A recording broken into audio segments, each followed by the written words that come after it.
We've been processing our problems with King David. That's what Psalm 55 is. He's processing his problems. He goes to God, Lord, would you listen to me? Would you sit down with me? Would you give me your perspective? Suddenly, he's not alone in the problems. He's with the Lord. That's always the first right step. We need God's perspective. We need God's input. We need to vent to God. We can't stuff it in. We can't always vent it to others, but we sure can to God. So he airs his complaint. He airs his grievances. He mourns the loss of friends who have betrayed him. And we left off in verse 16 where he says, as for me. As for me, so let's pick it up there and read for a minute. As for me, I will call upon God, and the Lord shall save me. Evening and morning and at noon will I pray and cry aloud, and he shall hear my voice. He hath delivered my soul in peace from the battle that was against me, for there were many with me. God shall hear and afflict them, even he that abideth of old, because they have no changes, therefore they fear not God. He hath put forth his hands against such as be at peace with him. He hath broken his covenant. The words of his mouth were smoother than butter, but war was in his heart. His words were softer than oil, yet they were drawn swords. Now, you can see there was a shift, a subtle shift here that catches us by surprise. The pronouns. The direction of the pronouns change, which is actually really common in Hebrew poetry. And when you're trying to understand the Bible, it can be actually really confusing. Because here we are, let me just drive at this for a minute. Here we are, we're cruising through David's description of God. He's delivered me. He's heard me. And then suddenly we have this, he's put forth his hands against those that are at peace with him, and he's broken his covenant. And we're thinking, wait a minute, in what universe does God, the same God, deliver us and break his covenant? And then it gets even worse. His words are smoother than butter, but war was in his heart, and softer than oil, but drawn swords. I mean, all of a sudden there's deception. And you realize, wait a minute, this is not talking about God. This is talking about the friend that betrayed him in verse 12 and 13 and 14. It was thou, a man mine equal, my guide. We took sweet counsel. The direction shift is sometimes hard to catch, but it's there, and it would have been obvious to Hebrews, okay, but carrying into the English, it's not always obvious. So it is very important that we pause here and make sure we track the direction, and that's frankly sometimes where another reputable translation can help. Often I will flip between a couple of versions just to see, am I getting the sense of this? Because it's so easy to misread. I mean, if you were undiscerning, you could stand up and give a devotion or preach a message that makes verse 20 and 21 seem to refer to God. Okay, these are not. The direction shifts between 19 and 20, and it's referring to the betrayer. But that's for a couple days from now or tomorrow. Let's go back to verse 16. I really want to point this out.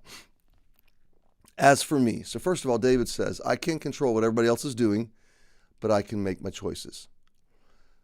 Secondly, I will. So he's establishing his own direction, his own values, his own course of action. I will call upon the Lord. I can't fix my problems. So let's contextualize this. I can't fix my problems. I can't right now overcome my own enemies. I can't put all of these circumstances into my hands, into my solutions. I can't implement all the narrative that I would want to implement. But I can call upon God. And when it comes to our problems and our hurts and our griefs in life, this is the course of action. As for me, first of all, I will take responsibility for myself, and I will be deliberate. I will be intentional. I will be decisional. I will take inventory of my own emotions, and I will make decisions. And that decision first is I'm going to call upon the Lord. And then there's the by faith assumption. There's the by faith confidence, and the Lord shall save me.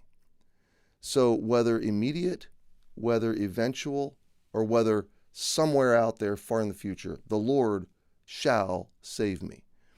I will get through this by God's grace. Now, that resolve is not self-confidence. David's already grieved and mourned, but even the prayer, even the exercise of documenting the prayer is turning his heart. I don't know if you feel this and see this in the psalm, but he's literally being set free right before our very eyes, not from the external circumstances, but from what they're doing to him internally. The burden is lifting as he goes to God and as God attends, and God is attending. And so David is seeing more clearly now. As for me, I will call upon the Lord, and he shall save me. Let's go to verse 17. Evening, morning, and at noon. Now, there are many illustrations in Scripture of different ways that God's people walked with him. Daniel prayed 3 times. Jesus, I talked Sunday about him going away in the late night or early morning or even through the night, often alone, often with his disciples, to go pray, to get clarity, to be alone, to commune with God. There's depletion in life, and then there's replenishing and with the Lord. Now, this is daily. This psalmist has said, with what I'm going through, one psalmist, I think Psalm 119, said 7 times a day, okay? He would practice acts of devotion and communion with the Lord. Look, whatever your habit or practice or regularity is, there needs to be regularity.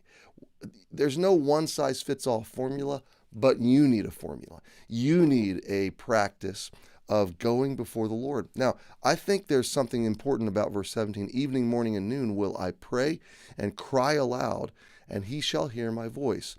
I think when you're going through especially intense circumstances, especially cumbersome, questioning, perplexing situations, it is advisable that you take your heart to this space more frequently, okay? It's not that you ignore God when life is good and you suddenly are desperate for him when life is hard. That's how it is sometimes with us.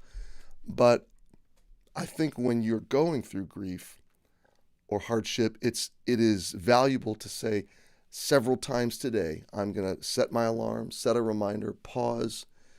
Friend, it doesn't have to be long. It doesn't have to be exhaustive. It doesn't have to be a seminary class or memorizing entire books of the Bible or something unattainable. It's a moment.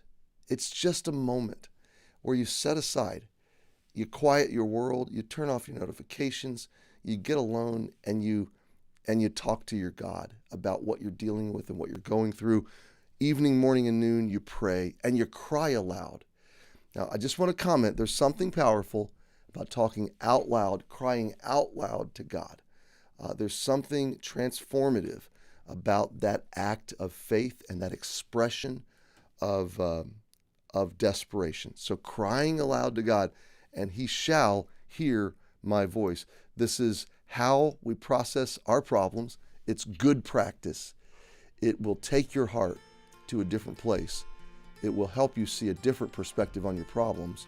And God's going to get you through. So my friend, as for me, what's your answer to that question? Have a great Wednesday. Hope to see you tonight. And if not, we'll be here tomorrow. Have a great day.